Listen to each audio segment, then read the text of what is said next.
1번 보시면 저기에다가 밑줄 치세요. 대손초당금.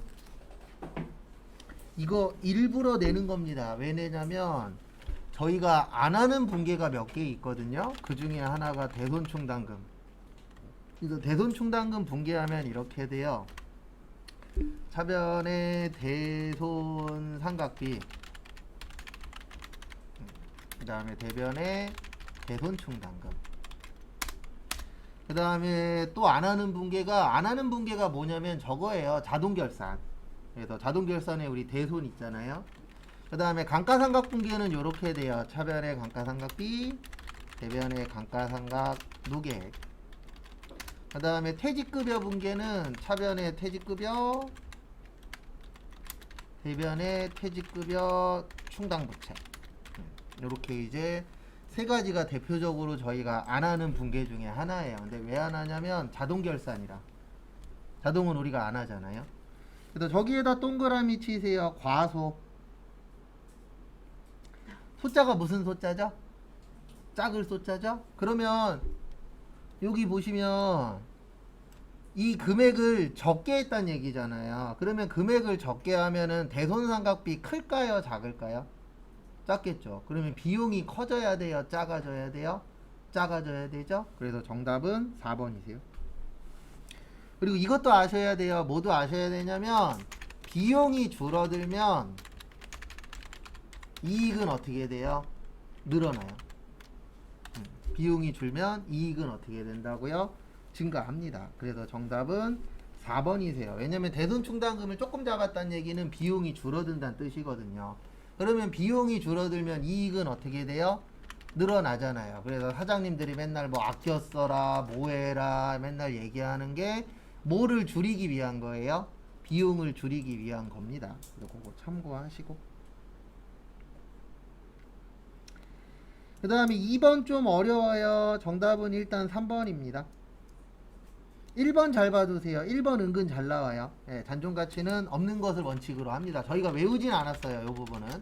그래서 무형자산은 식별 가능해야 되고, 그 다음에 영어권은 자가창출 안되고 무슨 취득만 인정돼요?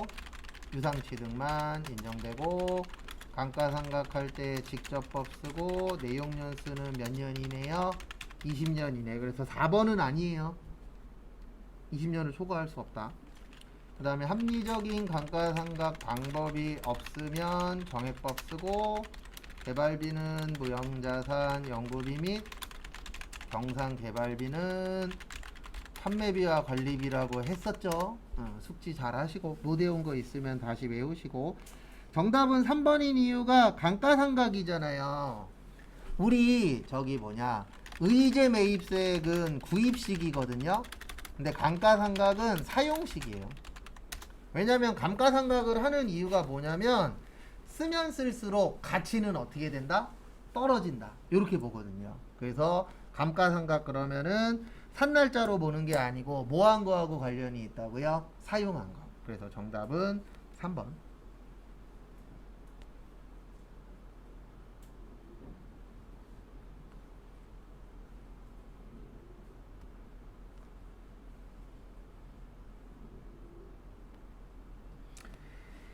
그 다음에 3번 저기에다가 밑줄 치세요. 부채.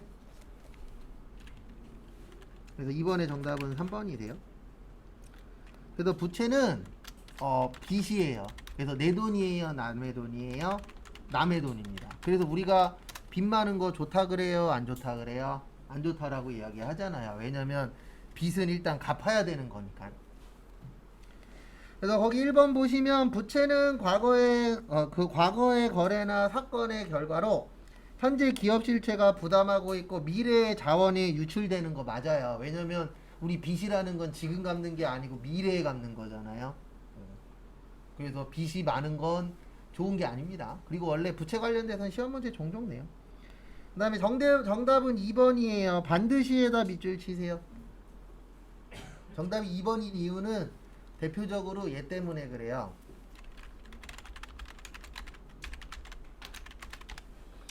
퇴직급여 충당부채라는 게 뭐 주기 위해서 쌓아놓는 거죠? 뭐 주려고? 퇴직금 주려고.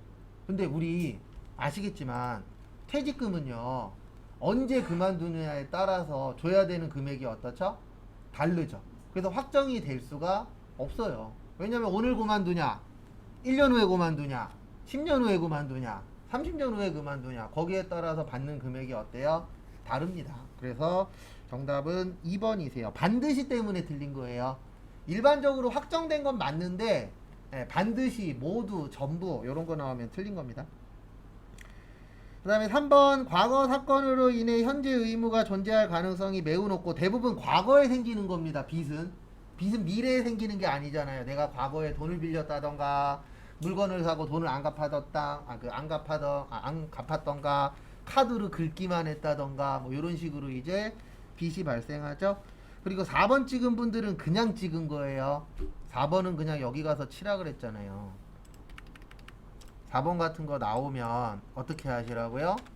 그냥 여기 가서 치면 된다 그랬잖아요. 회계관리 가서 계정 과목민 무슨 등록이요? 적요 등록, 선수금 나오잖아요. 무슨 부채? 유동부채. 그러니까 틀릴 때 틀리더라도 4번 찍으신 분들 말고 1번, 3번 찍었으면 그나마 이해를 해요. 그래도 조금 고민을 하고 찍으셨구나. 근데 4번 찍으신 분들은 그냥 찍은 겁니다. 그 다음에 4번 저기에다가 밑줄 치세요. 누락.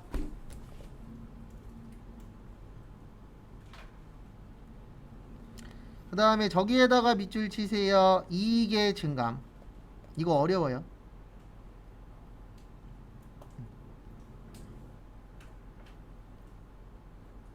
정답은 1번입니다. 왜 1번이냐면 좀 이것 좀 안 냈으면 좋겠는데, 이거 말장난 문제인데, 우리 이익 났냐 손해 났냐 구하는 게 어디죠? 손익계산서죠. 그래서 일정 기간의 기업의 경영성과, 그래서 수익하고 뭐요? 비용. 그래서 첫 번째 단기 발생 외상 매출 보이세요? 이거 분개하면 이렇게 돼요. 차변의 외상 매출금 10, 대변의 제품 매출 10. 이게 무슨 증가예요? 수익 증가. 그 다음에 두 번째 일기확정 부가가치세 납부, 차변의 미지급 세금 30, 대변의 현금 30. 그러면 얘는 자산 증가, 요거는 부채 감소, 현금은 자산 뭐요? 감소. 그러면 이익하고 관련 있는 게 얼마밖에 없어요? 10만원. 그래서 정답 몇 번이요? 1번.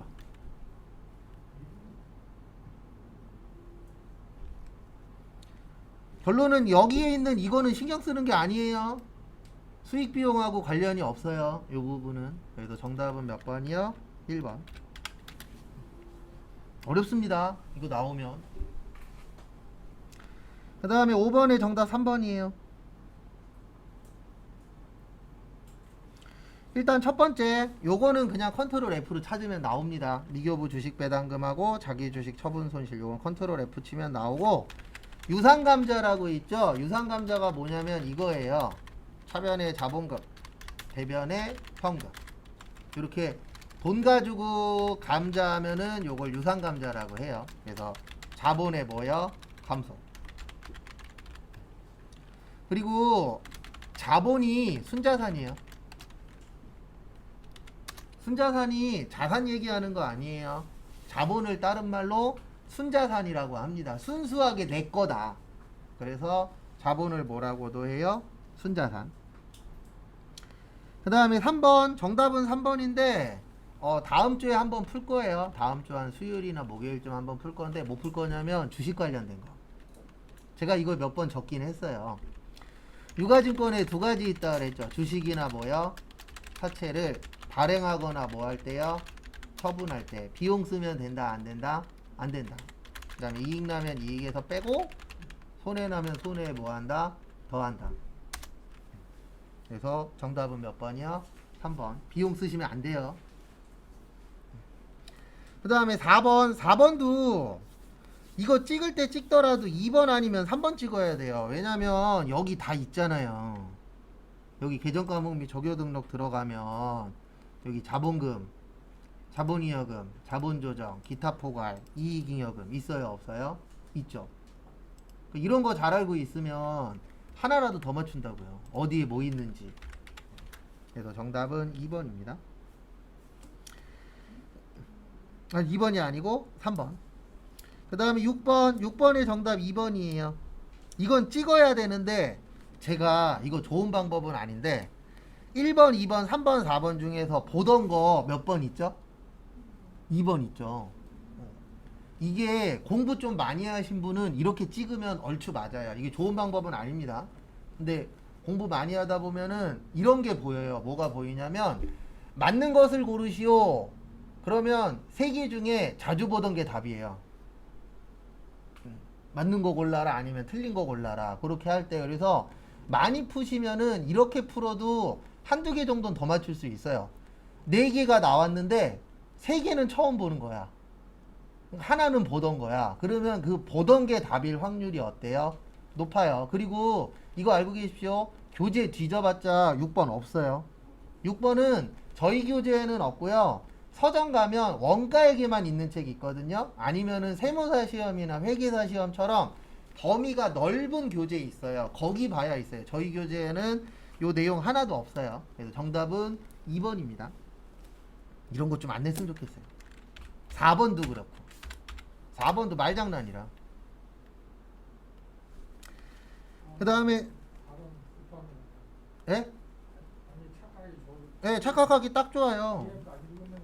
예, 그 장난치는 문제라 좀 4번 같은 건 좀 그러니까 문제 시험 문제는 맞는데 예, 좀 장난치는 듯한 느낌이 있어서 전 4번 문제 별로더라고요. 그 다음에 7번 저기에다 밑줄 치세요. 평균법. 그 다음에 기말제공품 원가에다가 동그라미 치시고 앞에 보십시오. 우리 선입선출법 구하는 공식 어떻게 되죠? 말 곱하기 1 플러스 말 마이너스 초분의 방. 그 다음에 평균법 구하는 공식 어떻게 돼요? 말 곱하기 1 플러스 말분의 초 플러스 뭐요? 방. 맞죠? 그 다음에 완성품 환산량일 때는 분모만. 그 다음에 단위당 원가 물어보면 분모하고 분자만. 분모하고 분자만. 지금처럼 기말제공품 물어보면 이때는 공식 다 써야 돼요. 그래서 지금은 요 공식이 필요합니다. 그 다음에 저기에다가 밑줄 치세요. 재료비는 무슨 투입이요?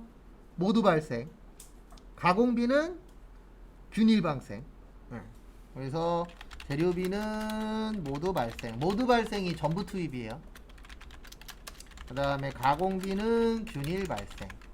그래서 전부 투입일 때에는 몇 프로로 본다 그랬죠? 우리 100%로 본다 그랬습니다. 그래서 말 몇 개예요? 현재 400개예요. 몇 개요? 400개. 그러니까 공식에다가 대입하면 돼요. 그 다음에 완 몇 개죠? 1200개. 그 다음에 기말 몇 개예요? 400개. 그래서 순서는 말, 완말, 그 다음에 초당이잖아요. 기초 얼마예요? 50만원. 그 다음에 당 얼마예요? 70. 그리고 이것도 좀 알고 계세요. 뭐도 알고 계시냐면 밑에는 수량이에요. 위에는 뭐라고요? 원가. 그래서 거기에 있는 기초제공품의 수량은 아무짝에 쓸모없어요. 요것도 알고 계셔야 돼요. 위에 있냐 밑에 있냐에 따라서 수량이 될 수도 있고 뭐가 될 수도 있어요. 원가가 될 수도 있습니다. 그래서 그 두 가지 차이점도 알고 계셔야 되세요.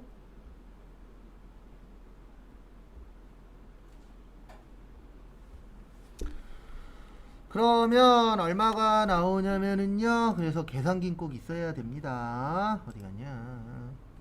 57만원을 1600으로 나누고 400을 곱하면 142,500원 나와요. 그 다음에 균일 발생일 때는 400개에 50% 계산을 해주셔야 됩니다. 그래서 200개 곱하기 이상하시면 언제든지 가지고 오십시오. 1200개 더하기 200개 분의 가공비는 30만원하고 얼마라고요? 40만원. 거기 다 써 있어요. 재료비냐 가공비냐. 그러면은 70만원 나누기 1400 곱하기 200 하면은 10만원. 잠시만요. 기말제공품 원가. 아, 위에 거 잘못 구했죠. 잠시만요. 120만원 나누기 1600 곱하기, 아이고 죄송합니다. 위에 거 잘못 구했어요. 제가 계산기 잘못 두드렸어요. 위에 30 나와요. 죄송합니다. 계산 항상 2번 이상 해야 되는데 제가 한 번만 했더니 120 나누기 1600 곱하기 400. 네, 위에 30 나와요. 그리고 밑에는 얼마 나와요? 10만원 나와요. 그러면 30에다 10만원 더하면 얼마죠? 40이죠? 그래서 정답은 1번인데 그게 중요한 게 아니고 공식 외웠잖아요. 그러면 일단 요거 먼저 숙지하고 계셔야 돼요. 완성품 한산량 물어보면 밑에 것만. 우리 주로 이거 많이 풀었죠. 그 다음에 간혹가다 단위당 원가라고 나올 때 있어요. 단위당 원가일 때는 여기만 쓰는 거예요. 밑에 하고 위에 것만. 그 다음에 지금처럼 기말 제공품 얼마냐 그러면 공식 다 쓰셔야 됩니다. 그거 참고하시고.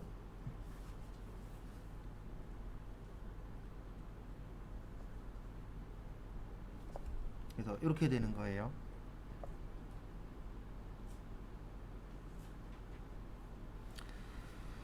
그래서 정답은 1번입니다. 그리고 계산 문제는 항상 공식 잘 기억해 주시고요. 그 다음에 8번은 저기에다가 밑줄 치세요. 원재료.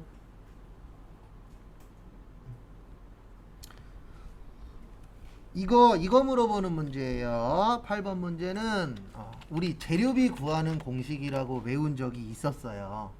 그래서 재료비 구하는 공식 어떻게 됐었어요? 기초 원재료 더하기 단기 원재료 매입액 빼기 기말 원재료.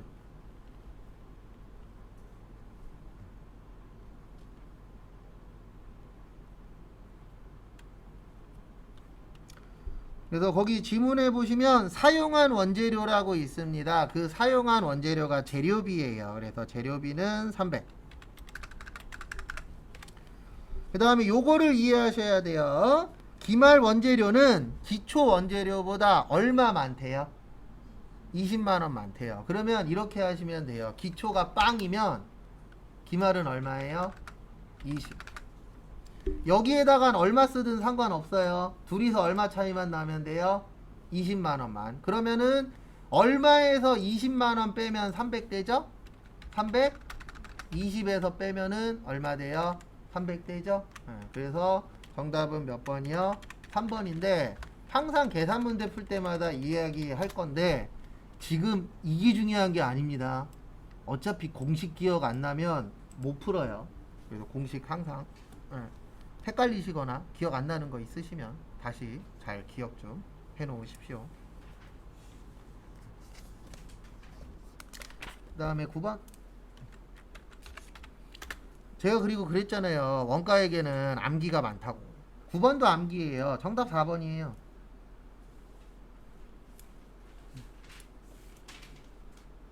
왜 4번이냐면 보실래요?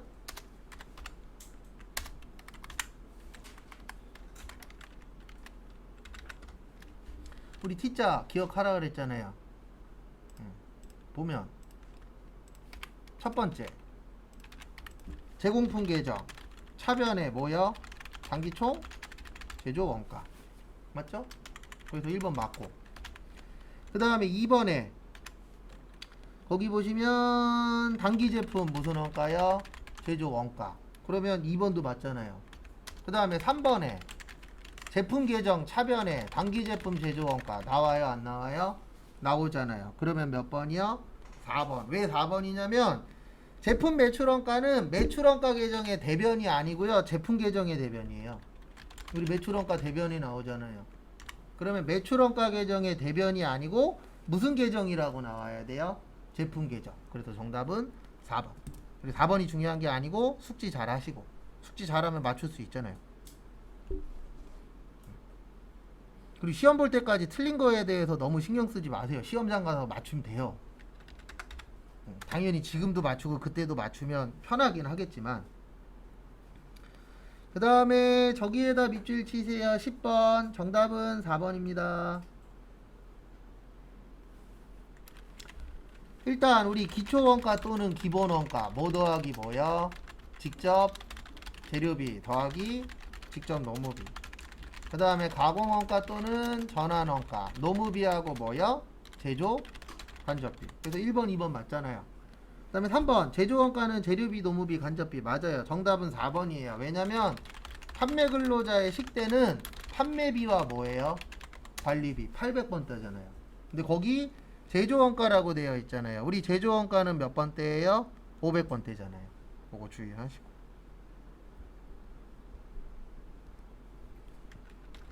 그러니까 원가 얘기는 누가 더 잘 기억하고 있냐, 일단 그게 좀 중요합니다. 그 다음에 11번의 정답은 3번입니다. 왜 3번이냐면 혹시 그거 기억나십니까? 수출은 무슨 일 기준? 선적일. 그 다음에 선적일보다 판가일이 빠른 경우 무슨 일 기준이요? 판가일 기준. 그래서 정답은 1번. 아니 1번이 아니고 3번. 그 다음에 1번 위에다가 요것 좀 적어주세요. 뭐 적으시냐면 장기할부 판매 중간지급 조건부. 그 다음에 지금 거기 나와 있는 완성도 기준지급. 얘네는 세트예요. 요거는 대가의 각 부분을 받기로 한다. 그래서 거기에 있는 거 맞습니다. 그래서 이렇게 세 가지를 같이 좀 묶어서 기억을 하고 계셔 주셔야 돼요. 그리고 폐업도 종종 나오거든요. 폐업 나오면 그냥 무조건 폐업이에요. 폐업 나오면 폐업. 그 다음에 4번에 조건 나왔죠. 조건 나오면 뭐예요? 조건. 그런 식으로 기억하셔도 지장 없다라는 거 참고하시고.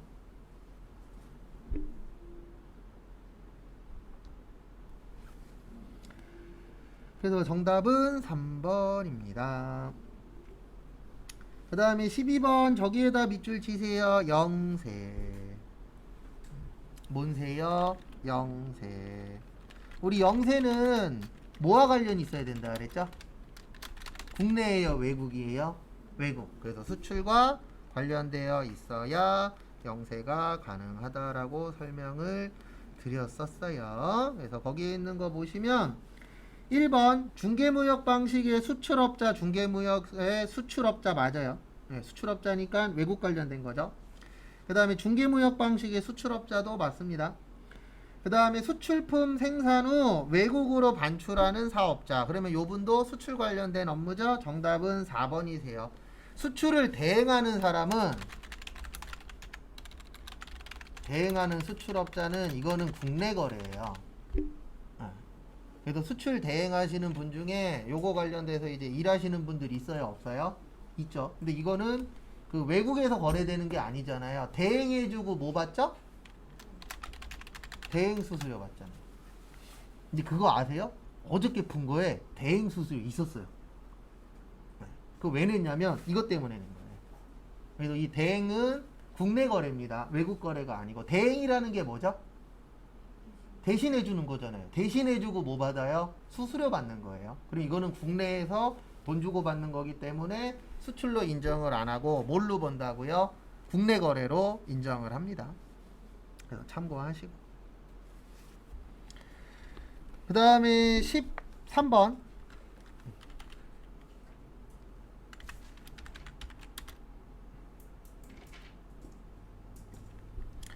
일단 13번 보시면 저기에다가 밑줄 좀 쳐주세요. 간이과세. 자, 일단 정답은 4번입니다. 우리 간이과세자는 일단 개인만 가능하다 그랬고 직전 연도 공급 대가가 얼마요? 8천. 그래서 1번 아니에요. 그 다음에 4,800만원 미만이면 모발행 영수증. 그래서 2번도 아니에요. 거기 모두 세금 계산서 발행할 수 있다라고 되어 있잖아요. 그리고 4,800만원 미만이면 납부도 뭐요? 면제. 그래서 전액 매입세 공제할 수 있다라고 되어 있는데 전액 매입세 공제 안 됩니다.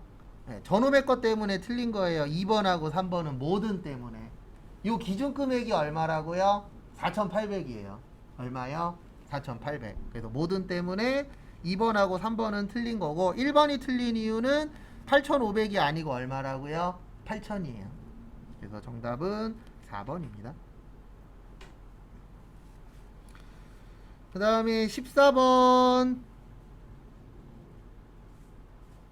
부동산 임대업이죠. 정답은 1번입니다. 분리과세 안 돼요. 부동산 임대업을 우리가 뭐라 그러냐면 요즘엔 사업소득이라 그래요. 그래서 우리가 이렇게 얘기하잖아요. 혹시 뉴스나 신문 보다 보면 이렇게 얘기해요. 부동산 임대 사업자. 맞잖아요. 요즘엔 부동산 임대하시는 분들 한두 채 갖고 하는 사람들보다는 여러 채 사서 여러 채 임대하는 사람들 많잖아요. 그래서 요즘 툭하면 나오잖아요. 깡통주택이라고. 조심하십시오. 특히 저기 뭐냐, 저도 전세를 살았었지만 전세 사실 분들은 일단 무조건 처음에 알아보셔야 되는 게 이거 알아보셔야 돼요. 뭐 알아보셔야 되냐면 어쩔 수 없어요. 전세 보증보험 되는지, 이게 되는 집인지. 그리고 앞으로는 무조건 전세 보증보험 안 되는 집은 들어가시면 안 돼요. 왜냐면 그게 안 되는 이유가 여러 가지 있는데 그 중에 하나가 뭐냐면 이미 그 사람 이름으로 갖고 있는 집 중에서 전세보증보험으로 띄인 집이 생기면 그 사람 관련된 집에서는 전세보증보험 안 들어줘요. 그래서 전세 사실 분들은 일단 무조건 돼야 되는 것 중에 하나가 전세보증보험 무조건 되는 집만 들어가셔야 돼요. 왜냐면 지금 뉴스에 계속 나오잖아요. 깡통주택이라고. 예. 저도 전세 살 때 전세 자금으로 들어가 있는 돈이 다 내 돈이에요. 그게 내 전재산이에요. 대부분 서민들은 전세로 묶여 있는 돈이 본인 전재산이에요. 네, 그거보다 여유 자금이 조금은 있지만 전세 자금보단 대부분 적잖아요. 그래서 혹시 전세 사시는 분들은 그거 꼭 알아보시고, 그리고 요즘에는 많은 사람들이 월세를 요즘에 많이 이렇게 선택을 한대요. 근데 그 이유가 뭐냐면 이자가 많이 올랐잖아요. 그러니까 전세 자금을 올려주면 이자가 더 많이 나가는 거예요. 월세보다. 계산을 해봤을 때. 그래서 요즘에 이제 월세가 더 늘어나고 전세는 줄어드는 추세라고 뉴스에 나오긴 하는데, 어쨌든 전세 사실 분들은 꼭 전세보증보험 되나 안 되나 꼭 확인하시고. 그리고 사업소득은 분리과세가 없어요. 사업소득은 무조건 종합과세예요. 왜 그러냐면 분리과세를 인정을 해줘버리면 어떤 문제가 생기냐면 세금을 덜 내는 효과가 나타나요. 근데 국가에서는 이렇게 보거든요. 그분들이 잘못된 게 아닙니다. 일단 일반적으로 볼 때도 그렇고 국가에서도 어떻게 보냐면 얘 사업하네. 그럼 국가에서는 이렇게 생각하는 거예요. 얘 돈 있네. 왜냐면 여러분들도 그렇고 저도 그렇고 사업하고 싶어도 뭐가 없어서 사업을 못하죠? 돈 없어서 사업 못해요. 아무리 조그맣게 하려고 해도 몇백 몇천은 들어가니까. 맞잖아요. 근데 국가 입장에서는 얘 사업하네. 그러면 뭐 많이 내게 해야지? 세금 많이 내게 해야지. 왜요? 돈 있어야 사업할 수 있으니까. 일단 구조는 그렇게 되어 있어요. 그러다 보니까 분리과세 인정을 안 해요. 분리과세가 뭐냐면 따로 세금 내면 끝내는 겁니다. 근데 무조건 종합과세예요. 사업소득은. 그래서 정답은 일단 1번. 그 다음에 2번 1주택 소유자가 한 개의 주택을 임대하면은 세금 안 내요. 그래서 간주임대료도 안 됩니다. 그래서 얼마 전에 저기 뭐냐 전문가가 유튜브에서 인터뷰한 거 봤는데 그 얘기 하더라고요. 지금 30만 채 정도가 투자 목적으로 1가구 1주택이래요. 왜 그러냐면 1가구 1주택은 뭐를 안 내죠? 세금 안 내죠. 그거 이용해 갖고 1가구 1주택이면서 투자용으로 갖고 있는 사람들이 한 30만 명 이상이 된다라고 해요. 30만 채 이상. 그래서 결론은 뭐냐면 이제 세금을 안 내면서 투자했었던 분들도 많았던 거죠. 근데 지금 문제는 딱 하나예요. 집값은 떨어지고 이자는 올라가고 있으니까 투자 목적으로 갖고 계신 분들은 이제 잘못하면은 마이너스가 될 수도 있는 거죠. 그 다음에 3번 주거용 건물 임대업에서 발생한 수익금액 합계액이 2천만원 이하인 경우 요거는 돼요. 요거는 가능합니다. 그래서 2천만원보다 적어야 가능해요. 2천만원 넘으면 안 됩니다. 그 다음에 15번 이런 것 좀 안 냈으면 좋겠어요. 15번의 정답은 2번입니다. 일단 저기 잘 봐두세요. 3번. 3번도 은근 시험 문제 답으로 잘 나오더라고요. 그래서 거기 어디에다 동그라미 치냐면 잉여금. 그래서 잉여금 나오면 무조건 잉여금 처분 결의예요. 그래서 15번의 정답은 2번입니다.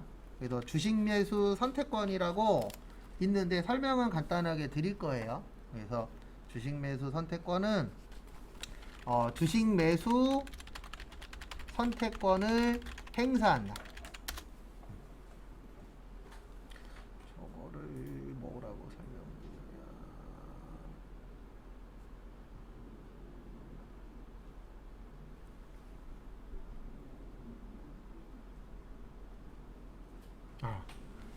이 주식 매수 선택권이 뭐냐면 스톡 옵션이에요. 그러니까 여러분들 중에서 나중에 취업을 저쪽으로 하시는 분들도 있을 수 있어요. 어느 쪽으로 하시냐면은 저기 뭐지? 스타트업이라 그래서 요즘 많이 하잖아요. 네, 스타트업으로 큰 곳 중에 하나가 저기 어디였지?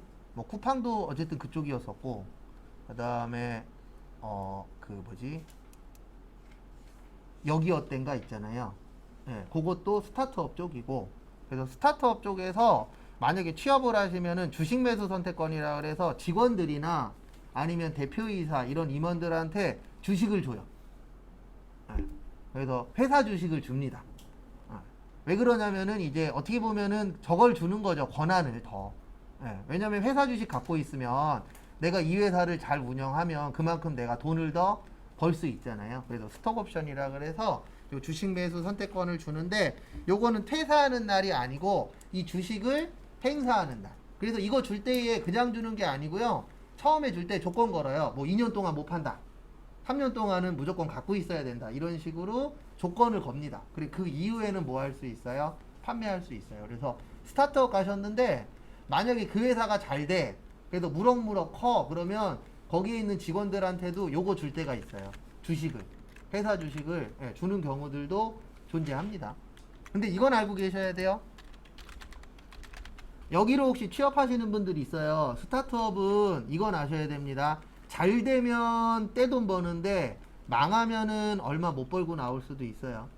왜냐면 이거 만드는 거 어렵지 않거든요. 회사 차리는 게 일반 회사보다 더 쉬워요. 그러니까 되게 열악한 회사라고 보시면 돼요. 그 대신 이게 아이템이 먹히면은 떼돈 벌 수도 있는데 제 주변 사람들 말에 의하면 한 3년이나 5년 안에 결판 난대요. 망할 거냐 좀 더 갈 거냐가. 그래서 요즘 이쪽으로도 취업하시는 분들이 있어요. 왜냐면 장단점이 좀 확실한데 장점은 뭐냐면 내 능력 발휘를 할 수가 있어요. 그 대신 단점은 뭐냐면 올라갈 때까지 월급은 쥐꼬리만 합니다. 왜냐면 여기 이제 성장하는 회사이기 때문에 그렇게 월급이 세진 않아요. 대부분 다. 근데 이제 어떻게 보면 모험하는 거죠. 그래서 제 개인적인 생각은 스타트업 가실 거면 20대 초중반일 때 20대 후반부터는 좀 그래요. 왜 그러냐면은 1, 2년 다니고 그만두는 건 좀 그렇잖아요. 솔직히 직원 입장으로서 회사 다니는 입장에서. 그래서 좀 그런 단점은 좀 있더라고요. 그리고 이렇게 나오면 앞에 보세요. 원가회계 쪽은 암기 좀 잘 해놓으세요. 왜냐면 암기만 잘하고 있으면 7번, 8번, 9번, 10번 맞출 확률이 좀 있잖아요. 7번부터 10번까지는 다 암기 관련된 거예요. 왜냐면 7번도 공식 암기해야 되죠. 8번도 공식 암기해야 되죠. 9번에 T자 외워야 되죠. 10번은 그 기초원가하고 무슨 원가요? 가공원가 외우면 맞출 확률이 좀 올라가잖아요. 그래서 원가에게 먼저 확실히 좀 숙지하시고 그 다음에 잠깐 쉬었다가 35분에 신호 확인하고 그 다음에 또 분계 풀어보도록 하겠습니다.